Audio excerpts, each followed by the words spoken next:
Welcome students to your English class. Here your teacher Amita, and today we are going to learn a new poem, A Tiger in the Zoo.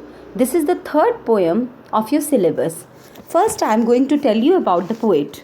The name of the poet is Leslie Norris. Leslie Norris was a famous Welsh poet and a short story writer. He was born in 1921 in Wales. Leslie Norris had decided even at an early age that he would become a poet. He was very much interested in the poems of Dylan Thomas. His first poem was published in 1938, but his first book of poetry came out in 1943. He got married with Catherine and they moved to England and trained themselves to be teachers. He shot to fame with his first publication, Finding Gold. His works won various awards including the Poetry Prize and the Catherine Mansfield Memorial Award. Leslie died in 2016. Now I am going to tell you the central idea of the poem, the main idea which is given through the poem. You know that tiger is a proud creature. It is a shame that such a powerful and untamable animal should be caged in a zoo. Do you want to live in the restriction, in a cage, in a cell? In the same manner, animals also don't want to live in the cage, but here an animal is kept in the cage, in the zoo. In his natural and wild habitat, he does not need help of any type of hunt. He can hunt his food on his own. His hunting of deer at the waterhole may seem rather cruel. He hunts not for pleasure, but for food. His presence in his natural habitat is necessary to maintain the balance of food chain. Sometimes the tiger may stray into human habitation. You have seen that a tiger comes in the human habitation sometimes in search of food. He only displays his strength and ferociousness, but he does not harm anyone till he is provoked. Even in the cage, he ignores all those who come to the zoo to see him as an entertainment. Like human beings, the tiger too loves and values his freedom. He shows his anger, hatred, and even defiance by walking about in rage in his cage. Human progress should not be at the cost of destroying the natural habitats of untamable and proud animals like tiger. So, human fraternity can never progress if it will destroy the natural habitats of the wild animals. Now, dear students, I am going to tell you about the style of the poem. The poem consists of 5 stanzas. Each is made up of 4 lines. The rhyme scheme is A, B, C, B. The poem has 2 distinct settings. The first setting is that of the zoo, where the tiger is put in a cage. The second setting is that of the natural wild habitat of the tiger, which should have been this real place. The personification of the tiger is evident as the poet calls him he. He is used instead of tiger and not it. The metaphor pads of velvet is used effectively in the third line of the first stanza. The tense tone represents the hidden rage of the tiger. Now, I am going to recite the poem. Here is first stanza on your screen. He stalks in his vivid stripes the few steps of his cage on pads of velvet quiet in his quiet rage. In the first line, there is a difficult word and that is stalk. Stalk means to walk in an angry or proud way. In the third line, there is a word pad. Pad means cushion and velvet. Velvet, it is a soft silky cloth जिसे हम हिंदी में मखमली भी कहते हैं. Quiet, it means making very little noise, बहुत धीमी आवाज़ करना. Rage, rage means violent anger, बहुत ज़्यादा प्रचंड क्रोध करना.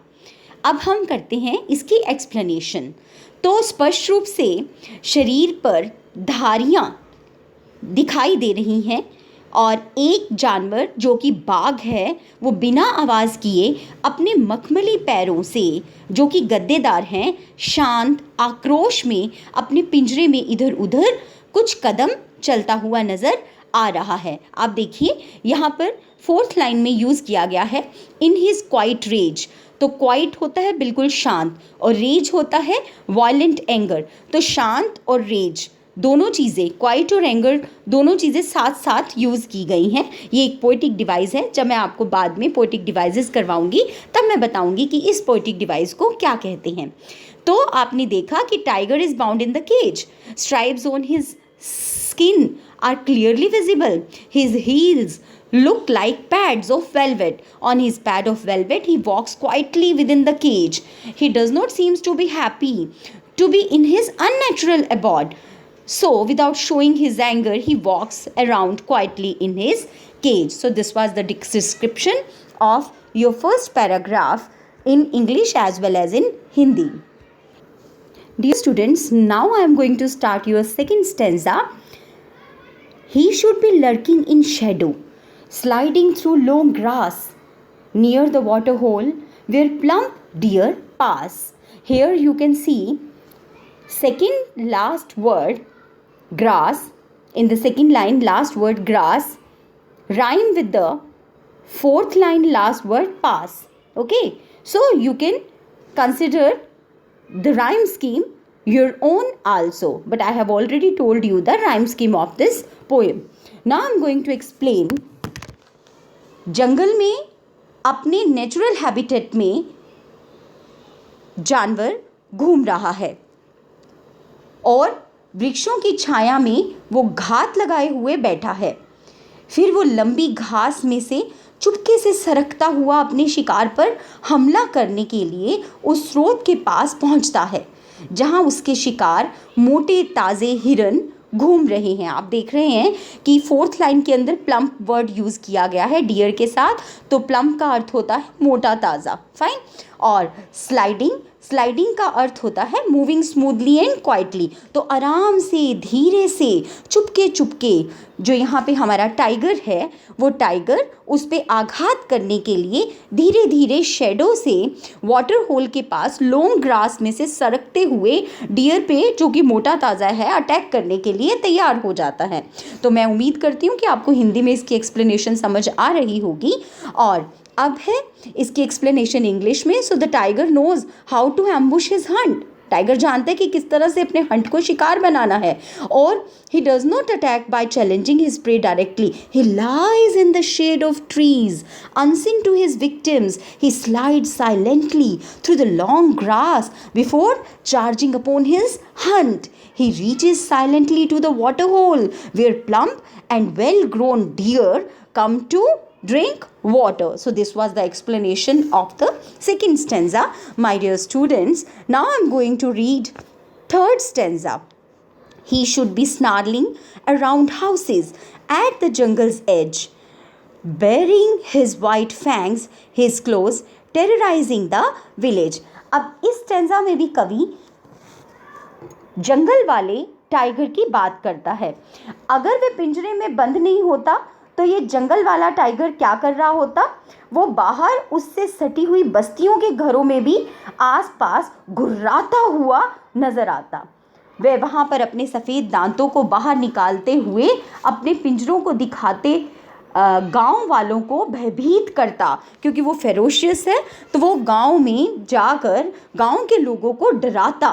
यही फितरत होती है टाइगर की। तो ये कवि हमें बताता है कि अगर वो पिंजरे में बंद ना होता तो उसकी नेचर कुछ इस तरह से होती, लेकिन अब तो वो पिंजरे में बंद है, कैद है, तो वो रिस्ट्रिक्शंस के अंदर है। So he had not been bound in his cage if the tiger would have been roaming around freely in the jungle.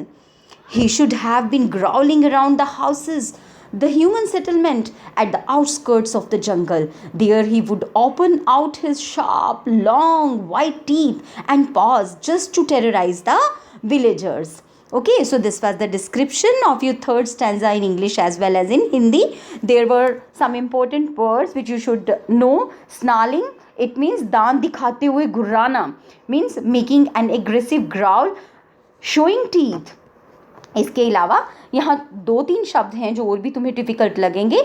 वो हैं white fangs, means 2 sharp teeth, 2 सफ़ेद नुकीले दांत वो दिखाता है. क्लॉज का मतलब नेल्स ऑफ एनिमल्स, जो जानवरों के पंजों के आगे नेल्स होते हैं या बर्ड्स के पंजों के आगे नेल्स होते हैं उनको क्लॉज बोलते हैं. टेरराइजिंग तो बहुत क्लियर है, डरा रहा होता, मीन्स क्रिएटिंग फियर. अगर वो जंगल में होता तो टाइगर सबको डरा रहा होता. तो this was the description of your third stanza. Now I am coming to the fourth stanza. Dear students, focus on the fourth stanza. This is on your screen. But he is locked in a concrete cell. लेकिन दुर्भाग्य की बात है कि वो तो एक concrete की बनी हुई सेल के अंदर लॉक्ड है. His strength behind bars, और उसकी सारी ताकत इन बार्स के पीछे दबकर रह गई है. Stalking the length of his cage, और वो अपनी सारी शक्ति सलाखों के पीछे उसकी कैद हो गई है और वहीं पर वो पिंजरे में थोड़ा थोड़ा सा इधर उधर स्टॉक कर रहा है, अपनी पावर को अंदर सिकुड़ते हुए, अंदर डालते हुए और उसका ना यूज़ करते हुए इधर उधर थोड़ी सी टहलकदमी कर रहा है. इग्नोरिंग विजिटर्स, जैसे कि जू में पक्षियों को, जानवरों को देखते के लिए विजिटर्स आते रहते हैं अपने एंटरटेनमेंट के लिए, लेकिन टाइगर जो है वो तो यहाँ पर बिल्कुल हेल्पलेस है. तो वो विजिटर्स को भी इग्नोर करता है, अनदेखा करता है और वहाँ पर टहलता रहता है. क्योंकि उसको थोड़ी सी जगह मिली हुई है तो वो कुछ ही कदम वहाँ पर टहलता रहता है. तो हम कर लेते हैं इसकी इंग्लिश में explanation. So unfortunately the tiger is not left free in the jungle but he is locked in a cage made of cement and concrete in a zoo. His unbound strength is caged in behind the bars. They are locked in the cage.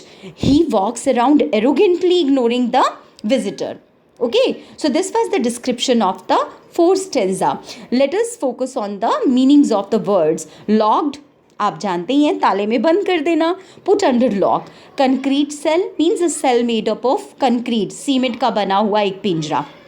Strength means power, behind means पीछे, सलाखों के पीछे यहाँ पे backward, और bars का अर्थ है यहाँ पर प्रिजन, ठीक है, सलाखें या जेल. Ignoring means paying no attention, कोई ध्यान न देना. विजिटर्स, पर्सन हु विजिट, जो आगंतुक आते हैं, जो विजिटर्स आते हैं अपने एंटरटेनमेंट के लिए, उनके लिए यहाँ यूज़ किया गया है विजिटर्स. चलिए अब हम कर लेते हैं फिफ्थ स्टैंजा.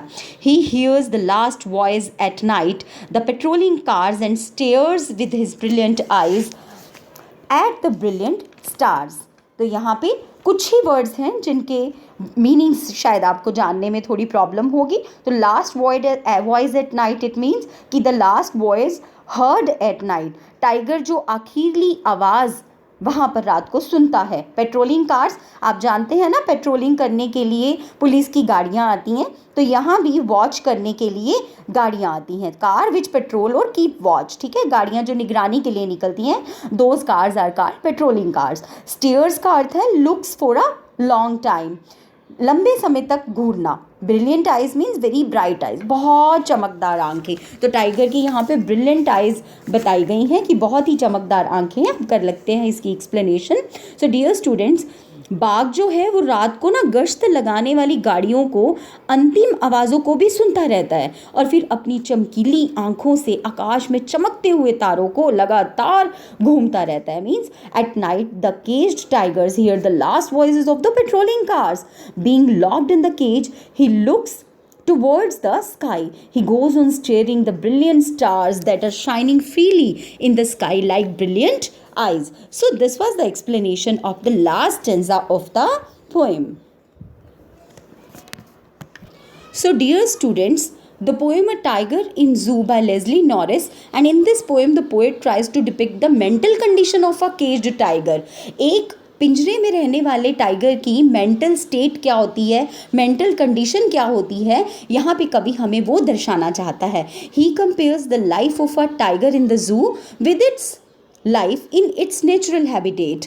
मीन्स जब टाइगर अपने प्राकृतिक वातावरण के अंदर होता है तब उसकी हालत क्या होती है, और अगर उसे पिंजरे में डाल दिया जाता है तो तब उसकी क्या हालत होती है। तो इन दोनों के बीच में कवि ने बहुत सुंदर कंपैरिजन किया है। The poet conveys an important message that the wild animal should be in their natural habitat. और पोएट हमें यही मैसेज देना चाहता है कि जंगली जानवरों को पिंजरे में ना डालकर उनको एक आज़ाद नेचुरल वातावरण में छोड़ना चाहिए। तो आपने देखा कि हमें पोएट इसके थ्रू क्या मैसेज देना चाहता है। चलिए अब हम कर लेते हैं इसमें आने वाले poetic devices.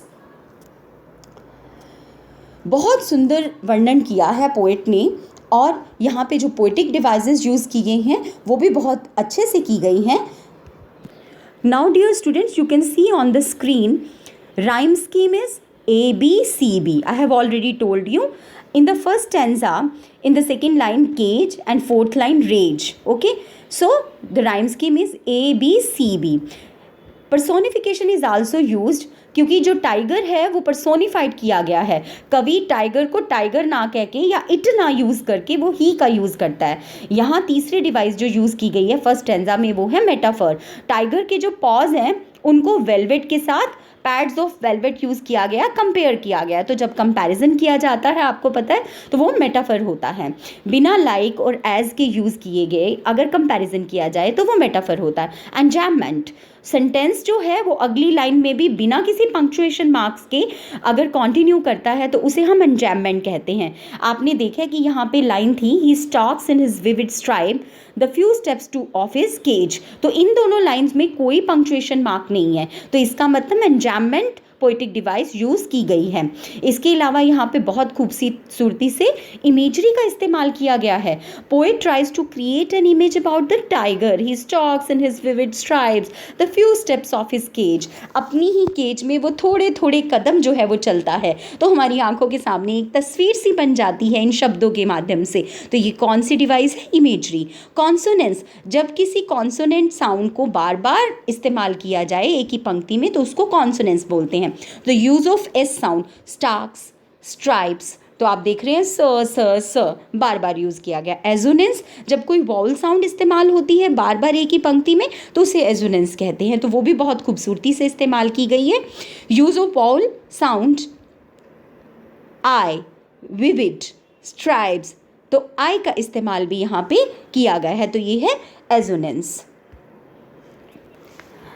Let us come to the second stanza, and the poetic devices or literary devices which are used in this stanza are, number 1 is rhyme, A, B, C, B, grass pass, enjambment। जैसे कि मैंने पिछले stanza में भी आपको बताया कि जब एक लाइन दूसरी लाइन के साथ ही कंटिन्यू चलती रहती है बिना किसी पंक्चुएशन मार्क्स के, तो उनको हम क्या कहते हैं? एंजैममेंट कहते हैं। तो स्लाइडिंग थ्रू से लेकर डियर पास तक बिना कोई पंक्चुएशन मार्क के लाइन आगे बढ़ती रहती है। एलिट्रेशन का बहुत खूबसूरती से इस्तेमाल किया गया, use of sound p at the start of 2 words, plump, pass. Imagery, the tiger has tries to create an image of tiger's activity lurking in shadow. तो जब ये lurking in shadow means waiting secretly in the darkness, तो हमारे सामने ऐसे तस्वीर पैदा हो जाती है, एक तस्वीर सी बन जाती है कि वाकई में जैसे टाइगर जो है वो शेडो के अंदर, डार्कनेस के अंदर अपने प्रे का इंतज़ार कर रहा है। तो आपने देखा कि राइम, एंजैममेंट, एलिट्रेशन और इमेजरी 4 लिटरेरी डिवाइसेस इस स्टैंजा के अंदर यूज़ की गई है। नेक्स्ट स्टैंजा में राइम स्कीम वही रहेगी, ए, बी, सी, बी। एज, विलेज, राइम करते हैं वर्ड्स एक दूसरे के साथ। एंजैममेंट, फिर से कंटिन्यू की गई हैं lines. He should be snarling around house at the jungle edge, कोई पंक्चुएशन मार्क नहीं है इनके अंदर, एक के बाद दूसरी लाइन। Onomatopoeic, using words which denote sound, snarling से पता लगता है कि यहाँ पे ओनोमोटोपोइक साउंड्स यूज़ की गई हैं। एजोनेंस, यहाँ पे वॉवल साउंड ओ और आई का, एल का यूज़ किया गया है। Should, around, houses, wearing, his, white, his, तो आप देख रहे हैं कि वॉवल साउंड का बार बार इस्तेमाल किया गया है। कॉन्सोनेंस, इसमें स साउंड जो कि एक कॉन्सोनेंट साउंड है उसका बार बार इस्तेमाल किया गया है। His, fangs, his, clause. Next stanza पे आ जाते हैं। This is fourth stanza of your poem. Rhyme scheme A, B, C, B. Personification is also used, as I have already told you that tiger is personified because the poet refers him as. It का इस्तेमाल ना करके tiger के लिए ही का इस्तेमाल किया गया है, तो उसमें एक व्यक्ति के गुण भरे गए हैं. Assonance, use of vowel sound E. He, locked, concrete, cell.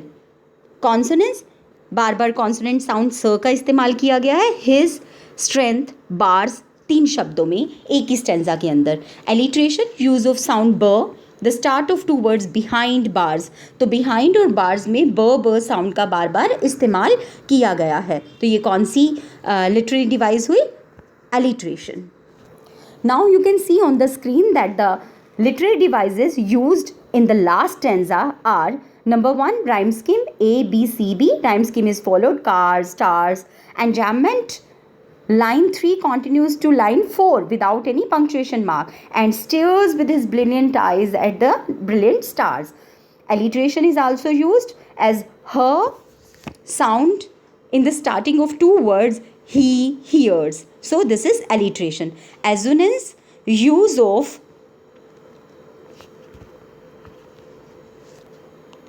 I sound is used again and again with his, brilliant.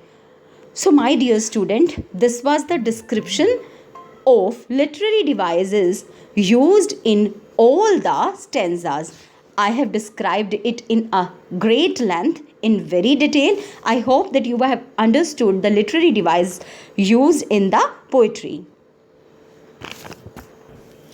So my dear students, I have told you about the poet, about the central idea, message, theme of the poem, about the style of the poem. I have done explanation in Hindi as well as in English.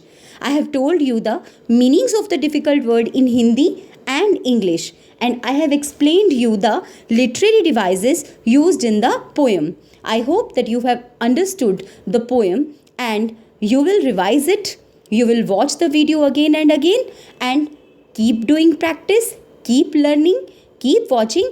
Have a nice day.